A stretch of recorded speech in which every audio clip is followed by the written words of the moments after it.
Mi madrastra sonrió cuando el abogado leyó el testamento de papá. Todo va para mi esposa. Yo recibí las pertenencias de mi madre que contenían la llave de la caja de seguridad.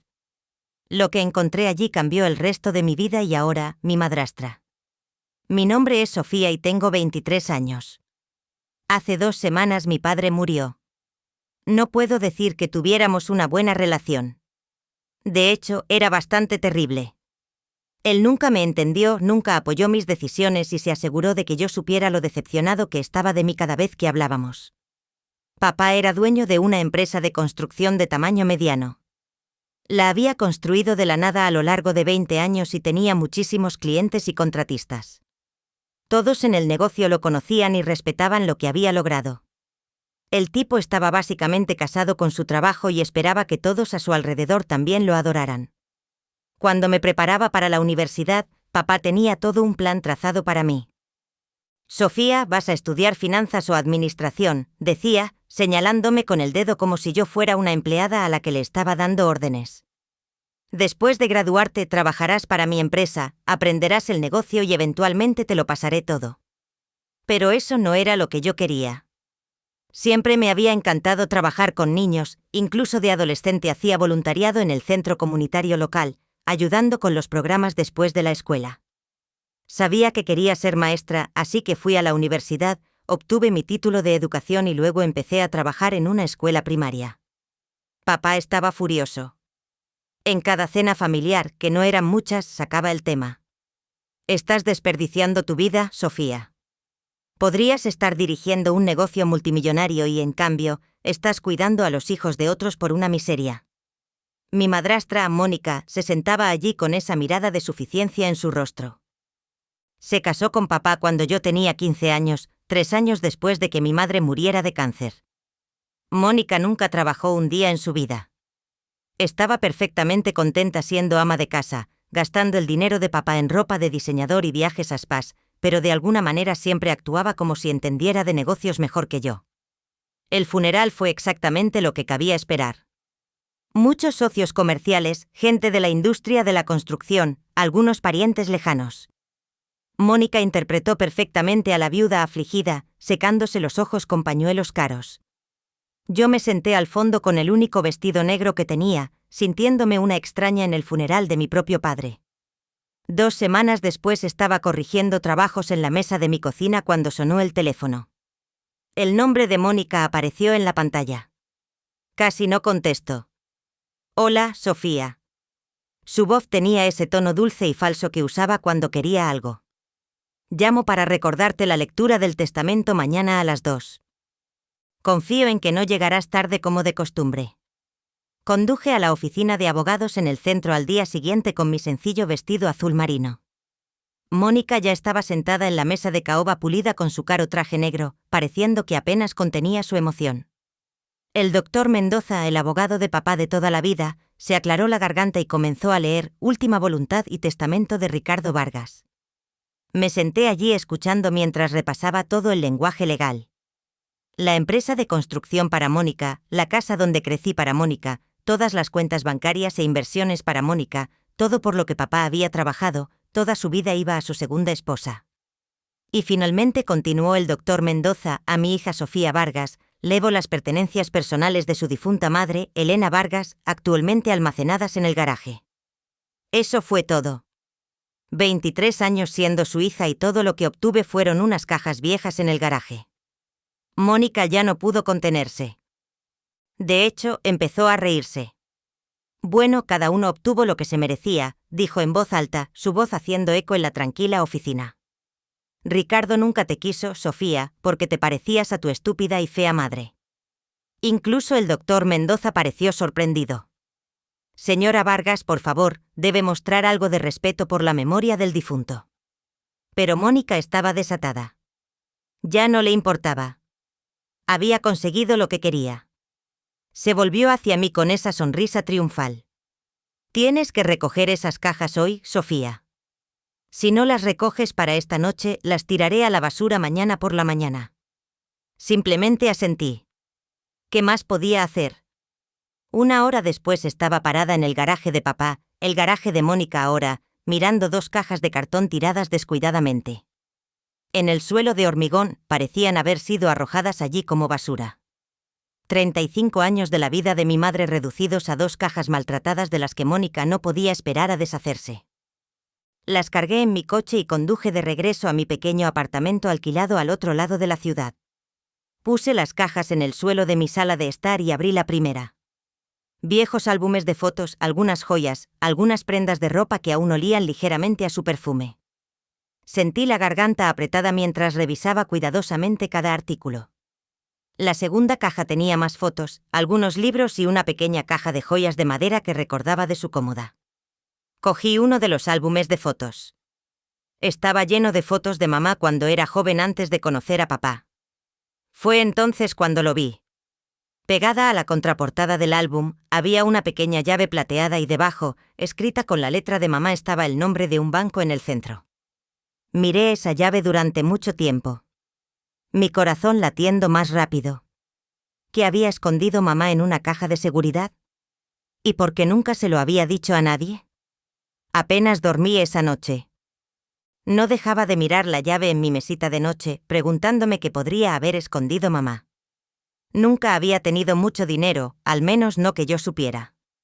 Papá controlaba todas las finanzas en nuestra casa y después de que ella murió, nunca mencionó nada sobre que ella tuviera sus propias cuentas o pertenencias de valor. A la mañana siguiente llamé al trabajo para decir que estaba enferma. No podía concentrarme en enseñar cuando mi mente estaba llena de preguntas. Me vestí y conduje al centro al Banco de la Nación, el nombre que había sido escrito debajo de la llave.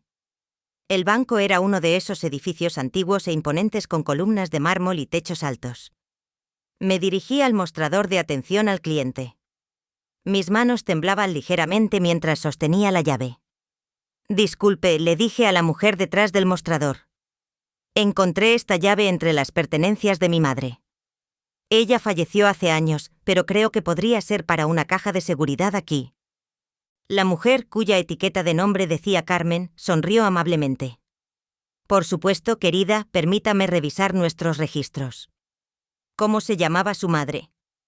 Elena Vargas. Murió hace unos 10 años.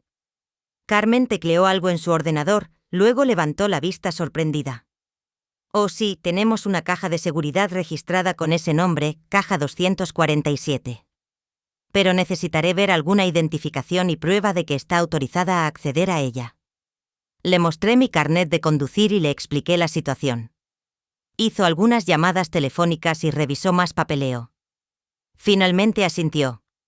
Todo parece estar en orden. La caja se configuró con usted como única beneficiaria. Sígame, por favor.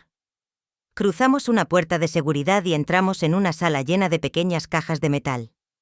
Carmen usó su llave junto con la mía para abrir la caja 247. Dentro había un solo sobre con mi nombre escrito con la letra de mamá. Le daré algo de privacidad, dijo Carmen llevándome a una pequeña sala privada. Mis manos temblaban al abrir el sobre. Dentro había una carta escrita en el papel de carta personal de mamá. Ese tipo con pequeñas flores en el borde que ella siempre usaba. Mi queridísima Sofía, comenzó. Si estás leyendo esto, es que me he ido y encontraste la llave que te dejé. Siento no haber podido contarte esto mientras vivía, pero sabía que tu padre nunca entendería. Tuve que dejar de leer por un momento. Ver su letra, escuchar su voz en mi cabeza, era como si estuviera allí conmigo. Hace años, antes de conocer a tu padre, heredé una cantidad considerable de dinero de mis padres. En lugar de gastarlo, creé un fondo fiduciario y le pedí a mi primo Daniel que lo administrara por mí. Quería asegurarme de que siempre estuvieras cuidada, pasara lo que pasara. El tío Daniel lo recordaba de cuando era pequeña. Era el primo de mamá y solía visitarnos a veces. Después de que mamá murió, papá me había prohibido verlo a él o a cualquiera de los parientes de mamá. Dijo que era demasiado doloroso, que necesitábamos seguir adelante. Cuando tuve edad suficiente para tomar mis propias decisiones, ya había perdido el contacto con el tío Daniel por completo. La carta continuaba. Daniel ha estado invirtiendo este dinero sabiamente todos estos años. La cantidad ha crecido significativamente y todo es para ti, Sofía. Tu padre no sabe de este dinero. Era mío antes de casarnos y quería mantenerlo separado. Apenas podía respirar. ¿Qué significaba cantidad considerable? ¿Unos pocos miles? 10,000. Ni siquiera podía imaginar tener tanto dinero. Necesitas llamar a Daniel inmediatamente después de leer esta carta. Su número de teléfono está al dorso de esta página. Él te explicará todo y te ayudará a acceder al fondo. Este dinero es tuyo, cariño. Úsalo para vivir la vida que quieres, no la vida que otros esperan que vivas. La carta estaba firmada. Todo mi amor, mamá, con un pequeño corazón dibujado al lado de su nombre. Di la vuelta al papel y encontré el número de teléfono del tío Daniel. Salí del banco aturdida y me senté en mi coche durante 20 minutos antes de reunir el valor para marcar el número.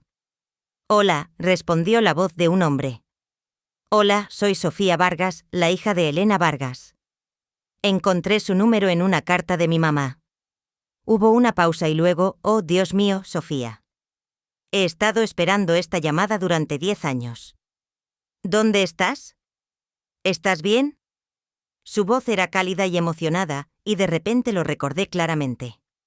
El tío Daniel, que solía traerme libros y llevarme al zoológico cuando mamá estaba demasiado cansada por sus tratamientos. Estoy en la ciudad. Acabo de leer la carta de mamá sobre el fondo fiduciario. Escúchame, cariño. Tienes que venir a verme de inmediato. Ahora estoy en Arequipa, a solo un vuelo de distancia.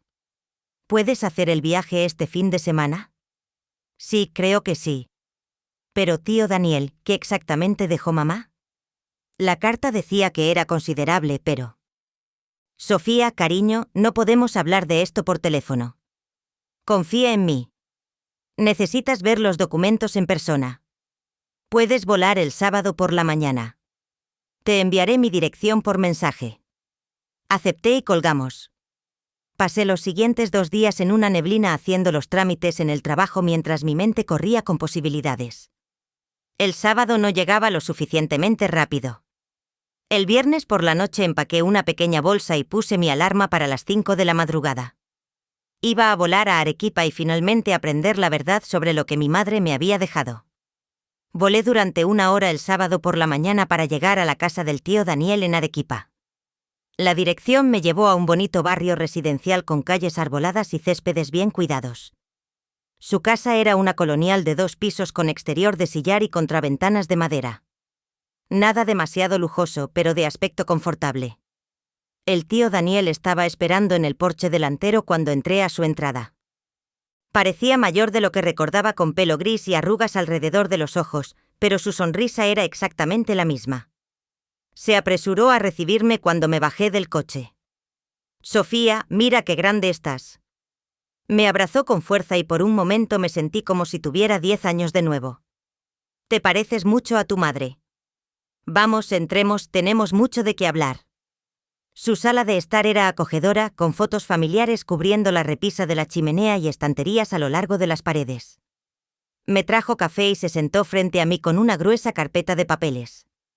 Estoy seguro de que tienes 1.000.000 de preguntas sobre la carta de tu madre. Abrió la carpeta y sacó varios documentos. Tu madre era una mujer increíblemente inteligente, Sofía. Más inteligente de lo que la mayoría de la gente le daba crédito. Sonrió y me entregó un extracto bancario. Echa un vistazo a esto. Miré el papel y sentí que mi corazón se detenía. El número en la parte inferior era tan grande que tuve que contar los ceros 2 veces. $29,800,000. Esto no puede estar bien, susurré. Está absolutamente bien. Tu madre heredó una cantidad considerable cuando murieron tus abuelos y me pidió que la invirtiera sabiamente a lo largo de los años. Invertí dinero en empresas de tecnología.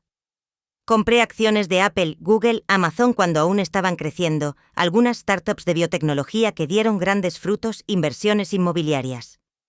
Tu madre fue muy clara con sus instrucciones. Haz crecer este dinero para el futuro de Sofía. Me quedé mirando el extracto. Mis manos temblaban. Casi $30 millones. Tu madre creó este fondo fiduciario varios años antes de que conociera a tu padre. Este era su dinero, su herencia de sus padres. Tu padre nunca tuvo ningún derecho legal sobre él y ni siquiera supo que existía. ¿Pero por qué no me lo dijo? ¿Por qué mantenerlo en secreto? La expresión del tío Daniel se volvió seria. Tu madre estaba preocupada por cómo reaccionaría tu padre si lo supiera. Vio lo controlador que podía ser, como tenía ideas muy específicas sobre cómo debería ser tu vida. Quería asegurarse de que tuvieras la libertad de tomar tus propias decisiones sin la influencia de nadie más. Dejé el extracto con cuidado, temiendo romperlo. No puedo creer esto. Ayer era una maestra viviendo de cheque en cheque y ahora. Ahora eres una joven muy rica. Sacó más papeles. Preparé todos los documentos de transferencia. Puedes tomar el control de la cuenta cuando estés lista. Solo hay una cosa que tu madre quería que supieras. Como administrador del fondo todos estos años he estado tomando una tarifa del 10% de las ganancias de las inversiones. Por supuesto, tío Daniel, has estado administrando este dinero durante 10 años, mereces esa tarifa. Pasamos las siguientes 2 horas revisando todo el papeleo. El tío Daniel me explicó cada inversión, cada decisión que había tomado a lo largo de los años. Había sido increíblemente cuidadoso e inteligente con el dinero, diversificando en diferentes industrias y siempre pensando a largo plazo. ¿Qué vas a hacer con él?, preguntó cuando terminamos. Honestamente, no lo sé. Nunca he tenido más de un par de miles en mi cuenta bancaria a la vez. Esto es abrumador. Tómate tu tiempo. No tomes grandes decisiones de inmediato. Quizás empieza por transferir una cantidad menor a tu cuenta personal solo para acostumbrarte a tener acceso a él. Es una buena idea. ¿Podrías transferir 3 millones a mi cuenta corriente? Dejaré el resto bajo tu administración por ahora. Absolutamente. Me encargaré de eso el lunes por la mañana. Durante el viaje de regreso no dejaba de pensar en Mónica. Probablemente estaba en casa ahora mismo, celebrando su victoria, planeando cómo gastar el dinero de papá. Pensaba que lo había conseguido todo y me había dejado sin nada más que unas cajas viejas sin valor. Si tan solo supiera. Cuando llegué a casa el domingo por la noche, decidí revisar las redes sociales de Mónica. Rara vez miraba sus cuentas, pero la curiosidad me pudo. Había publicado una foto de ella sentada detrás del escritorio de papá en su oficina en casa con uno de sus trajes caros. El pie de foto decía, finalmente instalándome en mi nuevo papel como CEO de Constructora Vargas. A través de la perseverancia y el trabajo duro, he ganado esta posición lista para llevar la empresa a nuevas alturas. De hecho, me reí a carcajadas, perseverancia y trabajo duro. Mónica nunca había trabajado un día en su vida. Había sido ama de casa durante los 8 años que estuvo casada con papá, gastando su dinero en viajes de compras y días de spa. Nunca había mostrado el más mínimo interés en su negocio antes, pero lo más divertido era pensar que realmente podría dirigir una empresa de construcción.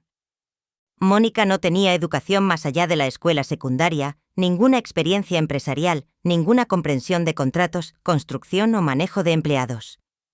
Había elegido la empresa de papá por encima de todo por pura codicia, no porque tuviera alguna idea de qué hacer con ella. Unos meses después me encontré con el señor Torres en el supermercado. Había sido el gerente de proyectos de papá durante más de 15 años, uno de sus empleados más confiables. Conocí al señor Torres desde que era una niña. Sofía, ¿cómo estás, cariño? Estoy bien, señor Torres. ¿Cómo van las cosas en la empresa? Su cara decayó. En realidad ya no trabajo allí. Renuncié hace unas 6 semanas. ¿En serio por qué? ¿Tu madrastra? Sacudió la cabeza.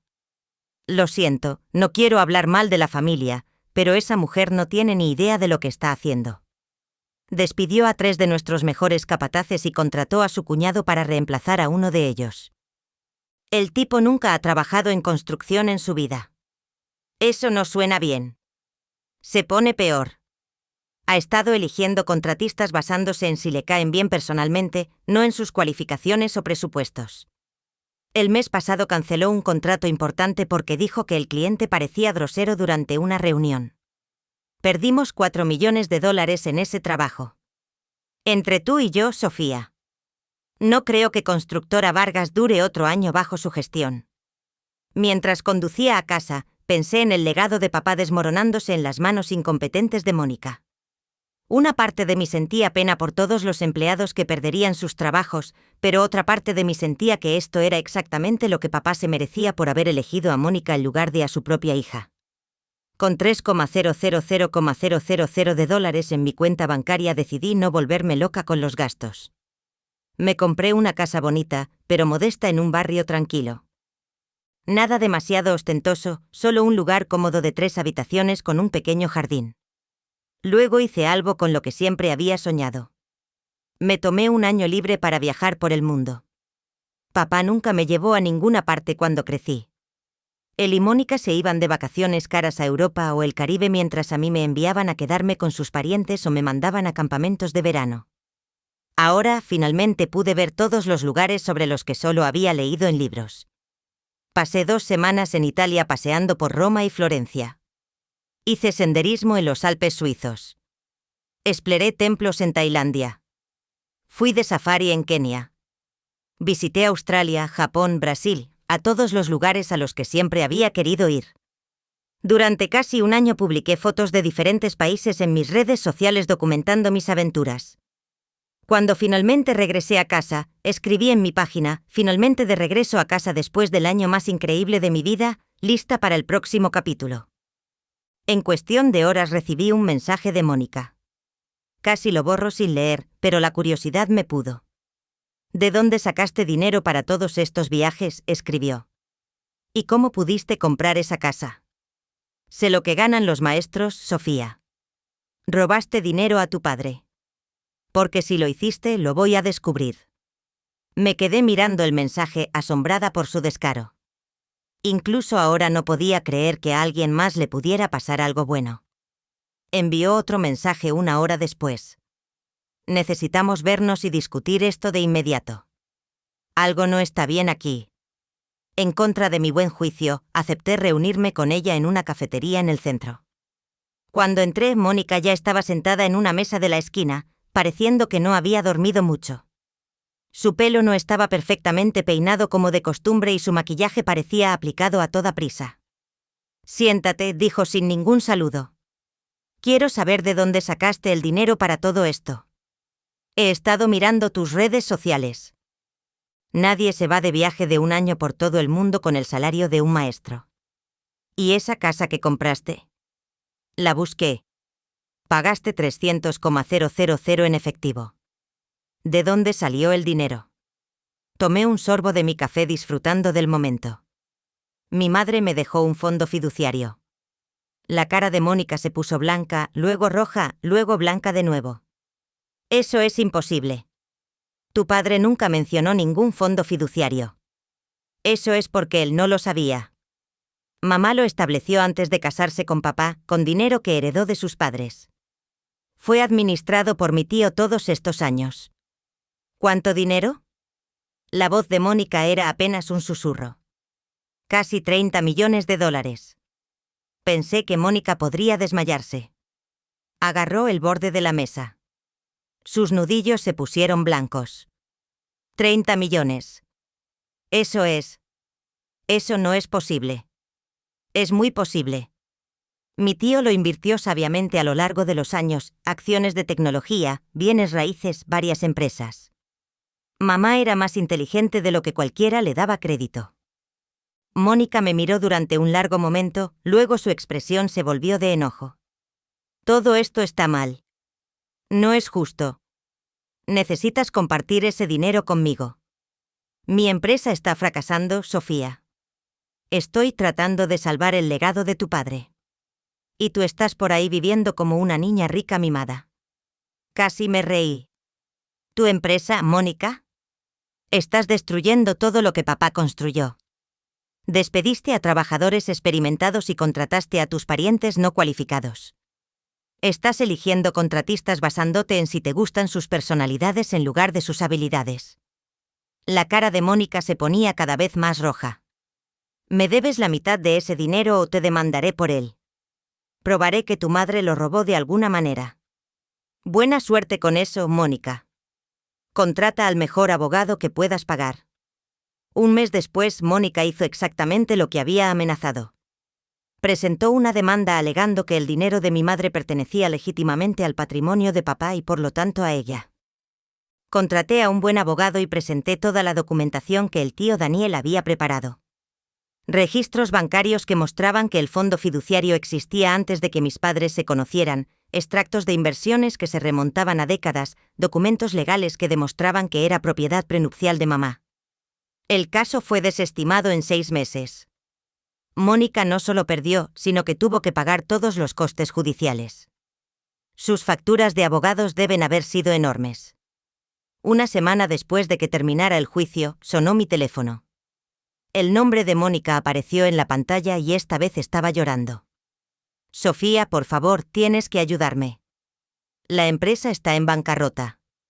Voy a perderlo todo. Tienes que salvar el negocio de tu padre. Piensa en su memoria, en su legado. Ese no es mi problema, Mónica. Querías la empresa y papá te la dio. Lo que hagas con ella es tu responsabilidad.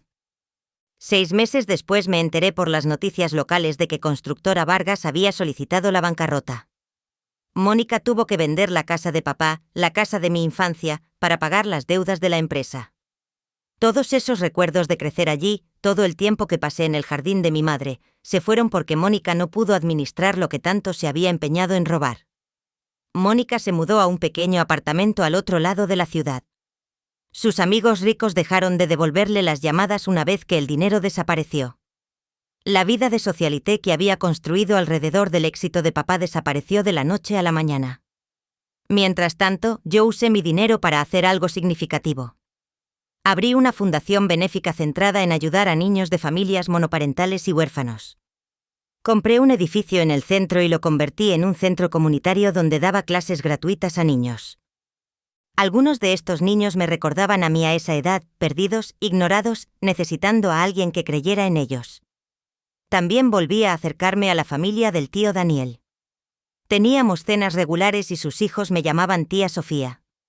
Por primera vez desde que mamá murió sentí que tenía una verdadera familia. También seguí viajando, pero ahora lo combinaba con trabajo voluntario.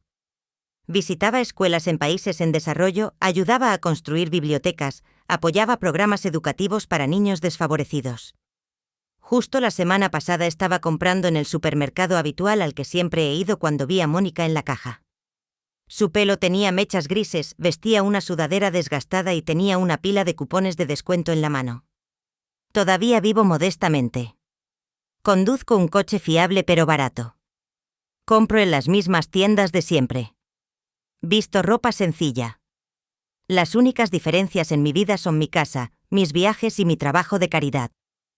No necesito presumir de mi riqueza ni demostrar nada a nadie. Mónica pasó años intentando humillarme, convencida de que era mejor que yo porque se había casado con un hombre exitoso.